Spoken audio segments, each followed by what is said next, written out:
76 বছর বয়সে পলাইছো তো শ্বশুর বাড়ি। আল্লাহ করে যেন কবরটাও তোমার বাংলাদেশে না হয়। বৈষম্যবিরোধী ছাত্র জনতার আন্দোলনে নিহত শহীদদের স্মরণে ও সাবেক প্রধানমন্ত্রী বেগম খালেদা জিয়ার সুস্থতা কামনায় বরিকান্দি ও সলিমগঞ্জ ইউনিয়ন বিএনপির অঙ্গ ও সহযোগী সংগঠনের উদ্যোগে আলোচনা ও দোয়া মাহফিল অনুষ্ঠিত হয়েছে। এ সময় বাংলাদেশ জাতীয়তাবাদী দল বিএনপির সহ আন্তর্জাতিক বিষয়ক সম্পাদক ব্যারিস্টার রুমিন ফারহানা বলেছেন, যেই বৈষম্যবিরোধী ছাত্র আন্দোলনে শহীদদের আত্মত্যাগের বিনিময়ে হাসিনাকে আমরা দেশছাড়া করেছি, সেই আত্মত্যাগ যেন গুটি কয়েক সুবিধাবাদী মহলের কারণে কালিমালিপ্ত না হয়ে যায়। হাসিনা পলাইয়া গেছে, কিন্তু তার দোসররা রয়ে গেছে। হাসিনা কিভাবে দেশে ঢোকে তা আমরা দেখে নেব। শুক্রবার বিকালে বরিকান্দি বনিশাহ মাজার প্রাঙ্গণে এ আলোচনা ও দোয়া মাহফিল অনুষ্ঠিত হয়।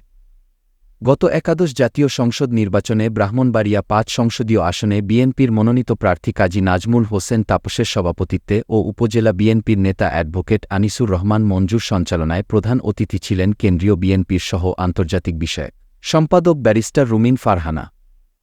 প্রধান বক্তা ছিলেন জেলা বিএনপির নেতা হাফিজুল রহমান মোল্লাকোচি।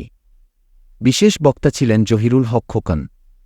বিশেষ অতিথি ছিলেন ইঞ্জিনিয়ার শফিকুল ইসলাম, মাইনুদ্দিন মাইনু, আবু সাইদ, হাজি শাহাবুদ্দিন, গোলাম সারোয়ার ভুইয়া খোকন, অ্যাডভোকেট তরিকুল ইসলাম খান রুমা, মমিনুল হক, আলী আজম, জসিম উদ্দিন রিপন প্রমুখ।